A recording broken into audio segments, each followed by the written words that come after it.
Dr. Aliza, as you speak about it as kind of having that full breadth of experience with our kids, one of your principles is actually repair. So, we do have those moments when maybe there's a big freak out or we haven't slept well. Like I said, we're looking after sick parents. Maybe, who knows, life is happening. Life is happening. I feel like that ability to repair with our kids is a fundamental part to also letting go of this ideal of perfectionism. Yeah. I mean, repair has been around for decades. The repair research is so inextricably linked to attachment.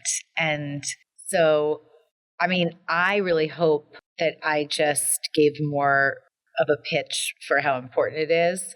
But I would say I think it's an agreement amongst anyone in this field that repair is such an important part of having a strong relationship, and that, you can't build muscles without small muscle tears and lifting weights and being a little uncomfortable. And if you don't do that, you will atrophy. You won't get strong. And I think relationships are the same. You have to have these tiny little discord moments or moments of discord in order to grow the strength of that relationship. And so it forces you not to be perfect, and it forces you to make repairs when things don't go the way you had hoped and reconnect, really. And I think that is, since we know in the research that it's so important for a secure attachment relationship, it stands to reason that making mistakes is super important for a secure attachment relationship. Oh, it's so beautiful. I can just hear all of these parents just going, it's okay, it's okay. I do find with the parents that I work with, repair is for many parents one of the hardest parts of parenting. Yeah. Well, it's almost like it's counterintuitive a little bit, because it feels like, does reconnecting with yourself and your child because I think repair sometimes sounds more like, it's just the word in the research, but it does give a false sense that something was broken. Really, we're just talking about reconnecting after having a disconnect. But for some reason, if no one repaired with you, or you haven't repaired with yourself in those moments, or you feel that somehow it undermines the relationship dynamic, like, how will I have authority if I'm, noticing if things went south and coming back together? I think those are all the things that are working against parents for repair. So we have to just keep helping parents understand this repair stuff is no joke, and it's so important. And it just can't happen if we don't have the courage to let ourselves have these moments of disconnection, like we just do. And I really get reminded of this I would say certainly daily in little ways, but every season there's a moment where I have some interaction that I feel terrible about with my kids. And it's like I have amnesia each time. And I'm like, this time the repair is going to be too hard.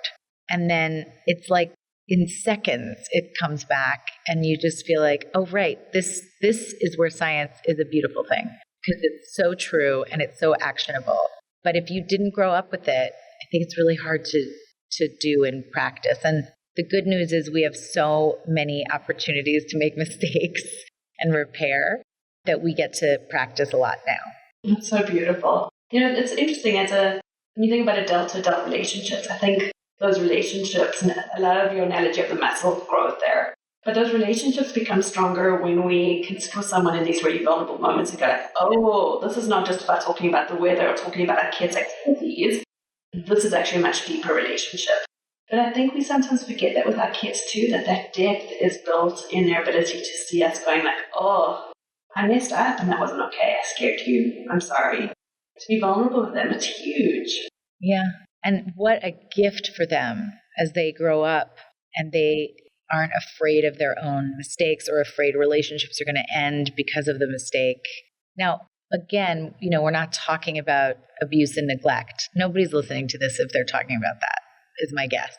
But all the things that are in the normal range of the wear and tear of being a person, oh, it's such a relief to see that the people you hold dearest, your caregivers, are able to be vulnerable and make repairs.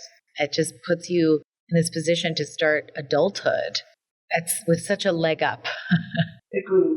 Agreed, 100%. I think what goes hand in hand with repair, and you've already actually mentioned it in this podcast, is our ability to be self-compassionate. I'm wondering if you can talk a little bit about that, because I think often parents go like, it's a lovely word that we can chat about, but they don't actually understand how do I do that? What is that?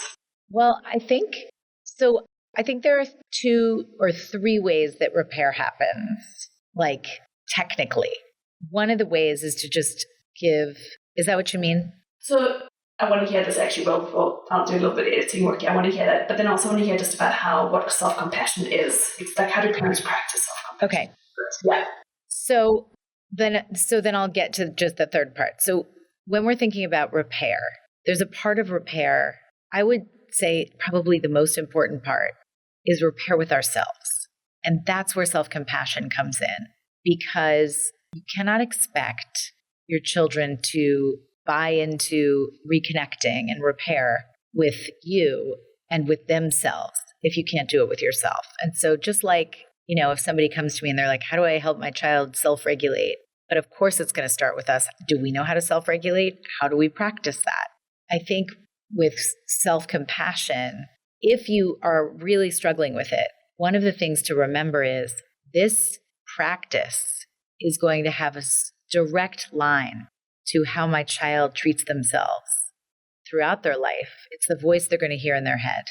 And so even if we're privately in our heads berating ourselves and we just can't find the energy for self-compassion, I think that the secret way in is to remember that when you are self-compassionate, you are giving that skill to your kids. You're lending them that skill before it's their own.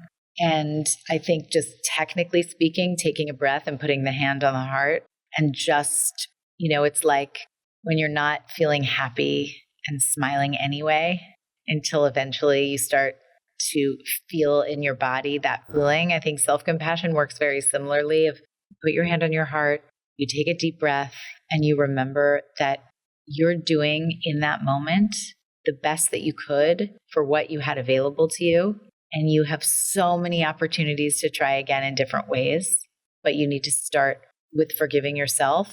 And then you're going to be so much more open for your child to be able to treat themselves with that kind of care. And that voice is so much less harmful than a voice that's yelling inside of your head.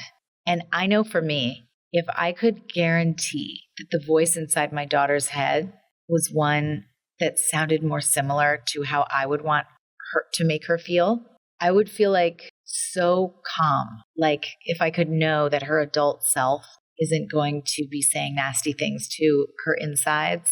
And so that to me is like, if you struggle with self-compassion, do it for your child, because they need to have a parent who can really give themselves that grace in order for them to get that grace.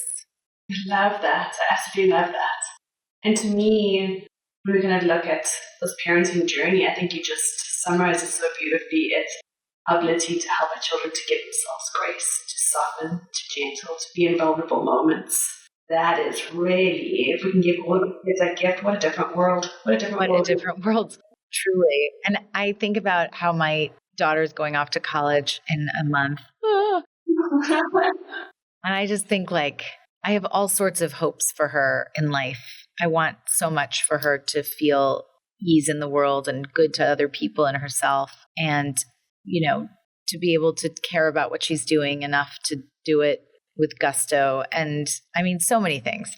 But in my heart of hearts, I'm like, I pretty much won't worry if she's able to give herself and others grace. I just feel like the rest will fall into place. The rest will fall into place. Doesn't matter. It just doesn't matter.